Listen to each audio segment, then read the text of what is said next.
Ay, 5 o'clock na, pero kasi medyo maaga pa siya mag-dinner. Mag-ano muna tayo, guys. Kalat everywhere. Yung masampay punong-puno, tas meron pa dyan. Kasi ang hirap matuyo kapag sabay-sabay mong nilabahan, tas hindi mo masampay sa labas kasi laging umuulan. Tas yung update ng aso namin na nanganak is medyo malaki-laki na sila. Pero hindi pa nakabuka yung mata nila at hindi pa sila marunong mag-ano. Yung gulong-gulong pa lang. Tapos ano pa. Kasi malayo pa ang dinner, so mag-snack muna tayo. So nakabili pala kami ng bread. At lagyan natin siya ng bacon at itlog. Ano siya, parang burger, kaso slice bread na lang kasi wala man tayong buns at ayaw na natin lumabas, no? At wala naman ako na malaman kung sino nagbibintang buns bread dito sa malapit. So ito na lang po, na to. At meron naman kaming ketchup ba yun? So magluto-luto na tayo, guys. So ayan, mag-ready na muna tayo. At dahil ako lang naman at saka si Bitoy, kunti lang. Kasi ang layo pa ng hapunan, kaya medyo maaga pa siya maghapunan. Ang aga pa, tas pa naman, baboy pa naman na buto-buto yung ulamin namin. So lagyan namin ng sauce. So medyo malayo pa talaga tayo, hindi pa na salang. Kaya magluto muna tayo ng snack.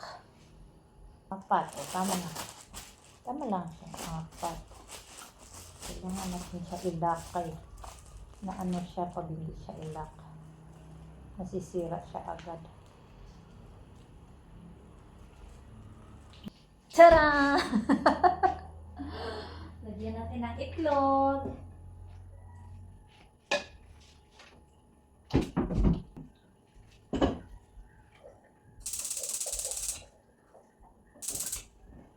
Tapos, yan lang naman, ganyan. Tapos habang mag-i-snack kami, sisisalang ko na yung baboy. So, ayan. Tapos, limutan mo diyan, baka mausok-usok mo yan, kalimutan. Nilagay na natin to para so na siya, wala pang mantika. Kalimutan ko na naman.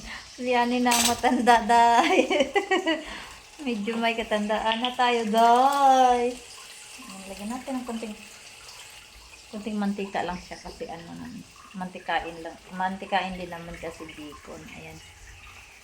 Ayan. Tapos, ano pa ba? Yung itlog. Tapos, iinitin ko yung bread para, talaga siya, medyo masarap. So, yan na yan siya. Ilalagay lang natin yung bacon sa may bread. Tapos, yan. Tapos, lagyan ng itlog sa ibaba para siyang burger. Para siyang burger. Okay na yan. Hindi ko lang alam kung lalagyan ba ito ng sauce. Nakalimutan ko. Para siyang burger. May ketchup naman kami. Pero hindi ko alam. Siya na lang mag-decide. So, yan. So, ayan na. Ayan lang. Nagluto pa ako doon. Meron pa sa akin yun. Ito kabitoy. So, ganyan lang. Para siyang burger. Nilagay ko lang. Siya na maglagay ng ketchup kung anong gusto niya. Kaya may naman ako. May sweet chili. Mayroon na akong sweet chili. Nag-stock na akong sweet chili. At mayroon ding tomato sauce lang. So, ayan. Yun lang yung breakfast. Snack namin kasi wala pa kami. Magluluto pa. Isasalang ko pa yung baboy. At matagal-tagal pa siya. So, yun lang. Wala lang. Wala lang akong pang video. Ito na siya. Kain na tayo. Kain tayo, guys. Parang burger. May bacon burger. Pero siya. May slice bread. Walang ibang bread dito. Okay na to.